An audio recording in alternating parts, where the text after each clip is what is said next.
If you think you know what to expect in a Smoky Mountain vacation, well, there's a good chance a few things will catch you off guard.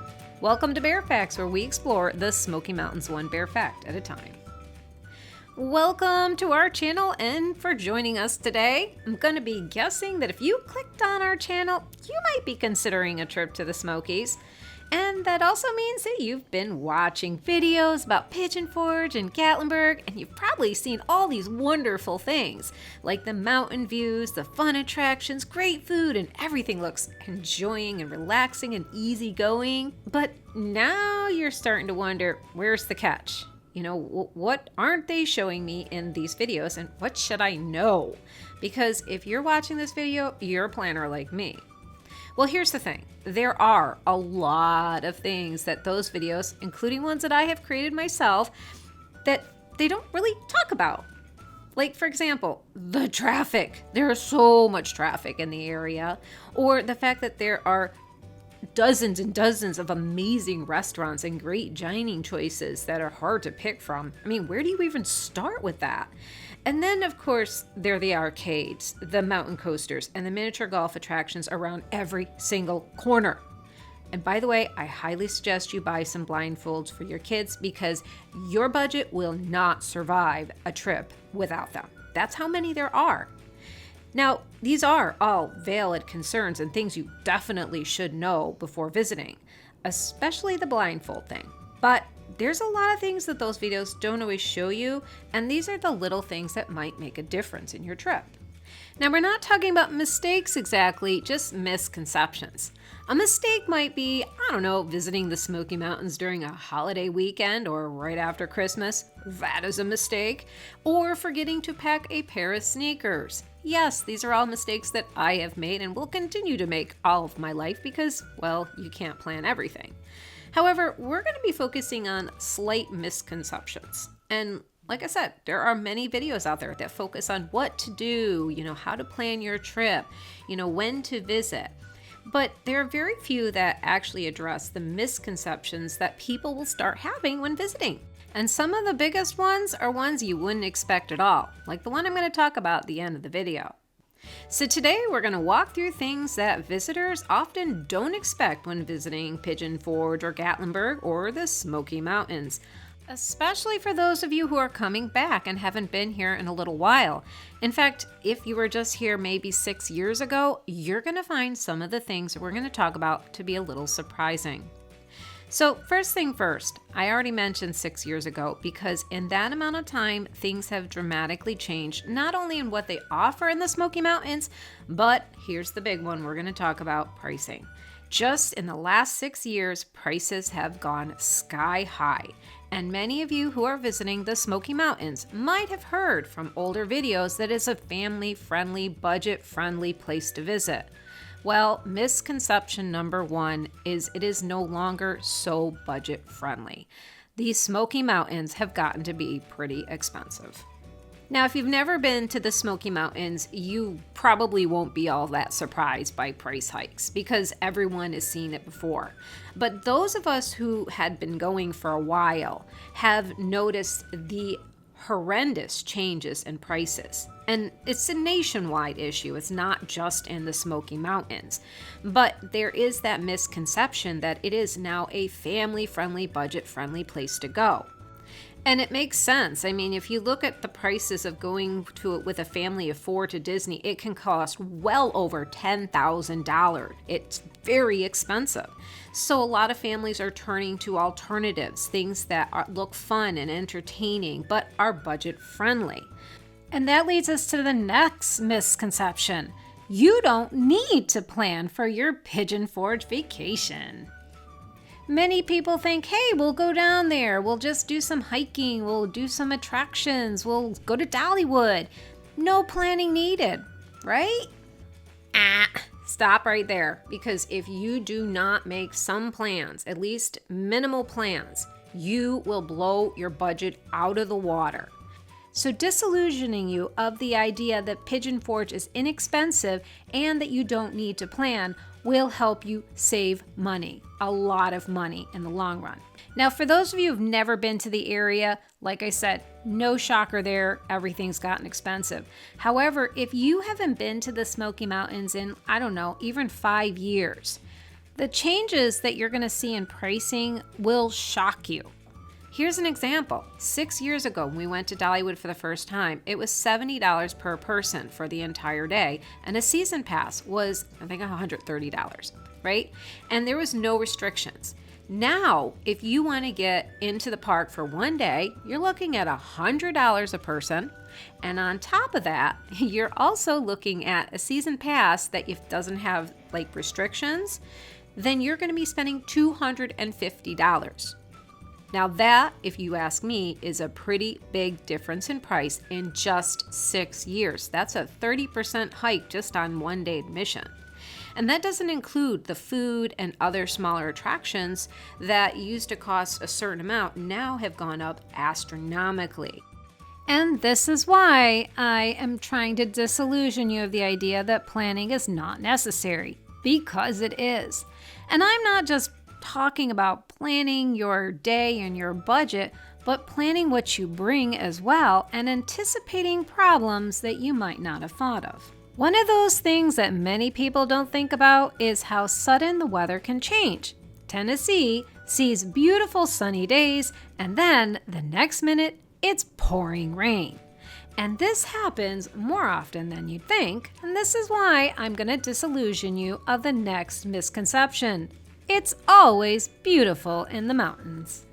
Now, 2 things that I'm going to highly suggest that you make sure that you bring with you if you're coming to the Smoky Mountains, and one is a poncho. I have a whole closet full of ponchos I've had to buy because I wasn't prepared. And let me tell you, it is so traumatic to have to pay $15 or $20 for a piece of plastic that would have cost me $2 at Walmart if I had only been prepared just a little bit. And the other thing are sweaters. The last time we were at Anakista, I felt so bad because I knew ahead of time because I'd already made this mistake and I have another closet full of sweaters that I bought there. And I felt bad because I was looking at this family and they had to buy these ridiculously expensive sweaters simply because it got so darn cold up there and they didn't want their kids to suffer. And as a family, you're already concerned about your budget, and then having to spend another $100, $150 on sweaters that you probably will never wear again and don't even need to begin with. So keep in mind, temperatures drop dramatically in the Smoky Mountains. Don't assume that just because it was 90 degrees in the daytime, it'll stay that at night, because if you are going to go and do any of the higher elevation observation decks or things like that, you're going to see a dramatic change in temperatures. So don't assume that just because it's summer, you should dress always like it's summer, because in the Smokies, it doesn't care what time of the year it is, it's going to do what it wants to do. Another misconception is about parking. Yeah, you're in the country, but a lot of times parking is not free, especially in Gatlinburg. And here's a big one. Hotels are now beginning to charge for parking. So read the fine print. Before you go to any hotel, don't assume they comes with free parking. It isn't always the case. One of the biggest culprits in the area is Margaritaville. Almost all the Margaritavilles charge for parking, which I find to be ridiculous, but it is what it is. And like I said, some of the newer upscale ones are now charging for parking. And it's not just in Gatlinburg, it's also in Pigeon Forge. A lot of hotels are starting to charge for parking. Read the fine print and make sure and double check that parking is free before you plan your stay. All right, here's another misconception that many people make, and that's that when they plan an activity, it's going to take half the day. A really good example of that are mountain coasters. Many people are like, oh my gosh, this is an amazing mountain coaster. I've heard so much about it. Let's go do it. Well, you budgeted in a certain amount of money for the day to spend, and you spent $20 a person on this mountain coaster. And then you realized after it was through, it took you 9 minutes. Yeah, 9 minutes. You're done. And you're like, what? what am I supposed to do now for the rest of the day? I just spent over $100 for my family to do a 9-minute ride, and now what? Okay, so this is where we're going to move with this next section of the video. I'm going to run through a couple options that you can do as an alternative. Instead of just doing a 9-minute ride, let's find activities that might cost more, but at the same time will be an entire day's value instead of just a 9-minute ride for $20. So the places I'm going to talk about are not cheap. Nothing in Pigeon Forge or Gatlinburg is cheap anymore. So just throw that out the window right now if that was your thought or your process. I would definitely consider these attractions because they will save you money, because you're not flitting back and forth between these small attractions, which are $20 here, $30 there, $40 there. It adds up super fast. So if you kind of focus on maybe doing a couple of these full day attractions, you're going to save some money in the long run. Now, obviously, one of the most popular attractions is going to be Dollywood. And it is now easily $100 a day per person. They do have season passes, obviously, and they can be very expensive. But where you can save money on Dollywood is getting a 2-day pass. So now you have 2 days. And they also have a water park attached, which you can then attach to your passes. Dollywood is easily a full day to 2-day attraction if you are going with family. Another way to save money, because Dollywood does charge $25 or $20 a day for parking. It keeps going up. That's why I can't give you an exact number. It just keeps going up. They charge for parking. Park at the public trolley system in Pigeon Forge for free, and then pay the couple dollars to get on their trolley, which will take you to Dollywood's front doors. So save yourself money there. Dollywood also allows you to bring in your own food and drinks, so you don't have to waste money by doing that as well. That is an excellent option to try and save at least some money when it comes to attractions. Now, many people consider Ripley's to be a tourist trap, and honestly, it is. But you know what? You're a tourist, don't get trapped. They're fun. Anyway, Ripley's offers different bundle passes. Every bundle pass that we saw online basically starts with the Ripley's Aquarium, and then they add on to it. So you can add 3, 7, or 11 attractions added to the Ripley's Aquarium. And honestly, it's an amazing aquarium. Even if that's the only thing you did, I love their aquarium. It's one of my favorite things to do down there. Now, one of the great things is one, if you get a bundle pass, it doesn't expire for a year. Another thing is this, and this is the big difference between Ripley's and, let's say, Dollywood. For $100, you get Ripley's Aquarium and 11 attractions. For $100, you get Dollywood for the day. However, if it rains and you're at Dollywood, you kind of got screwed, right? Because Dollywood, 90% of it's outdoors, where at least 50% of Ripley's attractions are indoors. The other 50% are outdoors, and they include a lot of those smaller attractions like their mountain coasters, their miniature golf, their go-kart races. These are all things that are small attractions that add up really fast, but if you have the bundle pass, you've saved a ton of money. Gatlinburg is also a place that you might want to consider for a full day of activities, though unlike some places like Dollywood, not everything is included in the one admission price, but they actually do have quite a lot added in. So if you want to find out what's included and what isn't, just go onto their website and you can find it. The air tram ride, the ice skating, the chair lifts, and even a small wildlife habitat are just a few of those items. Anarchista is another place that many people enjoy because they offer a lot for your single price. Now, Anarchista has only been around for about 6 years, and they are growing by leaps and bounds. Every time we go there, they've added something new, and a tremendous amount of the stuff is included in your admission price. Just this year, they have also changed up their chairlift system, so now that's going to be changed. They will, so far as I've seen, still continue to offer the vehicles up to the top of the mountain for those of you who do not like heights, which is a great boon for those of you who want to enjoy the attraction but not the heights. There's so much for kids to do up there: running, hopping, jumping, balancing, you name it. This is a great place for young families and adults alike, because we actually buy season passes every year. We really enjoy Anarchista, and I think they're worth their money. But they also do get into the nickel and diming because they have a lot of attractions like their mountain coaster, zip lining, and afternoon night show that is not included in the main price. Still definitely worth looking into. All right, here's a major misconception that many people don't even realize they're making. And that's that Gatlinburg and Pigeon Forge are the only places to go when you're heading into the Smoky Mountains for family entertainment. That is so wrong. I can't even begin to tell you how many other great places are in the area. Let's start with Sevierville. Yeah, that is not Pigeon Forge you just drove through. That's Sevierville. All of those restaurants, amazing attractions, and things that you're heading through from Route 40 when you're heading to Pigeon Forge is in Sevierville. And they are growing leaps and bounds. There are so many small mom and pop, restaurants and attractions that are in there. Do your research, look up some of the stuff, because they actually carry a lot of the weight for tourism now anymore. And one of the places that they have, which I really enjoy, is Skyland Ranch. Now, unfortunately, this place did have a pretty awful fire this last winter. They are trying to recover. Support them, head on over, enjoy their mountain coaster, and help this family-owned business kind of regain their footing, because Sevierville is an awesome place to visit. Now, another place that I would also consider visiting is Cherokee, North Carolina.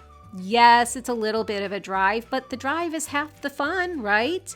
But here in North Carolina, you can actually enjoy a lot of attractions and things to do there. It is a much slower paced city than Pigeon Forge, Gatlinburg, or Sevierville, which is appealing to many people.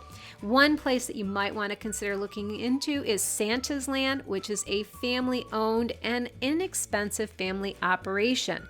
They have a petting zoo, they have a lot of rides, more I'd say geared towards our younger audience than older people or teens, but it's still a fantastic and probably one of the least expensive amusement parks in the area. I've done a full video on them, so please watch that video if you want to learn more. This is a fantastic family-owned operation. All right, so here's the last and final misconception I'm going to cover in this video, and it's probably going to be the most surprising for some of you. And that's the misconception that the Smoky Mountain National Park isn't worth going to. I know, you're like, what? It's the big mountains, that's why everyone's going there. Believe it or not, a lot of people will come to Pigeon Forge and Gatlinburg and never once step foot into the park. And here's the thing, we were those people. We were the ones who, our first time in the area, never went into the park. We didn't even get a picture in front of the sign. That's how bad it is. I got pictures of the mountains from a distance as I'm standing on top of Skylift Park, but never once did we go into the park itself. And I started thinking to myself, why? Why didn't we go? What was the barrier in our minds, or at least mine, that prevented me from wanting to go into the park? And I started thinking about it. One, there's a certain misconception that people have about hikers. Oh, they're all healthy, they're all skinny, they all can climb mountains, they have no health problems. Those people are able to do it. And then there's also the other somewhat misconception is the wildlife. Okay, there's mosquitoes all over, I hate bugs. Or there's snakes all over the place. And there's bears, the bears are gonna attack me. Many of these things were kind of stewing in the back of my mind, and I didn't even realize that they were the reason why I had decided not to even bother going to the park. Because I do have a misconception about what hiking should look like, or I have a misconception about what kinds of wildlife I'd encounter, or whatever. And they kind of prevented me from enjoying one of the greatest treasures in this country, and that's the parks. And looking back, I wonder, what would have it taken for someone to convince me that it's worth me going there and spending my valuable vacation time in the park? And I thought to myself, well, how about just explaining it? Making sure people understand that, one, there are dozens and dozens of hiking trails, and some of them are tough. Don't get me wrong. There are some that you have to be extremely fit in order to be able to manage. And I know because I've done some of those trails. But at the same time, there are so many trails and places that you can go that will not require a great deal of effort to just get out and enjoy some amazing, spectacular vistas and views. You don't have to be super healthy to walk around Cades Cove or drive around the 11-mile loop. You don't have to be an athlete to just be able to go out and enjoy some of the different cabins on Roaring Forks Motor Nature Trail. And you certainly don't need to be able to run a marathon to get out and enjoy the elk viewing at the Econoloofty Visitor Center.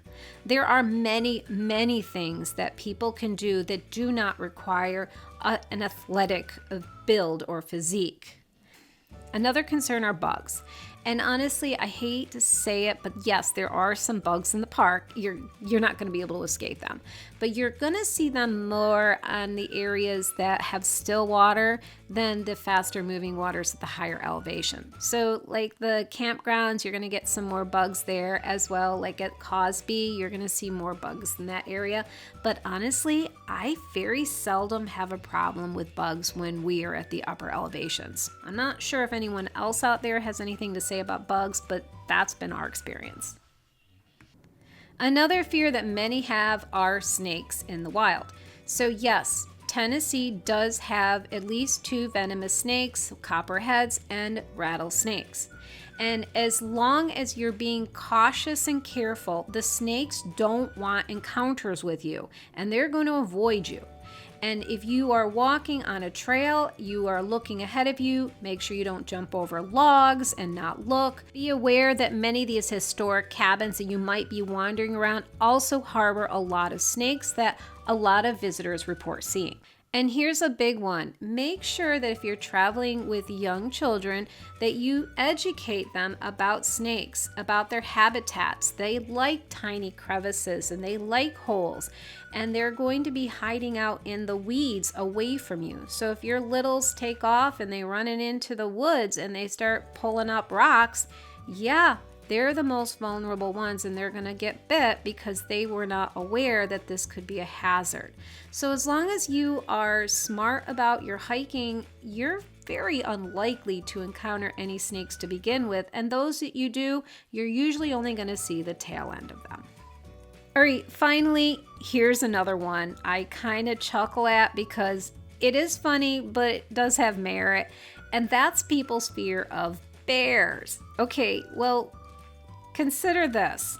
Bears can be seen and spotted anywhere you go in Gatlinburg. There's signs all over the place. You don't need to walk into the parks to find a bear. That's the part I laugh about. You're just as likely to see a bear at the bottom of your stairs at your hotel as you're walking to your car as you are in a mountain trail. In fact, you're more likely to find one in Gatlinburg than the mountain trails. So fearing a bear encounter while hiking is a little misplaced because around here, they don't exactly stick to the trails either. And bears can live in perfect harmony with responsible tourists. And yes, I stress the word responsible. If you leave them alone and don't feed them or try to interact with them, the bears will leave you alone. In fact, most all bear attacks in the Smokies have happened with tourists being irresponsible and having in some way created the situation. So please keep in mind, these bears have lived with humans for generations. They're generations, right?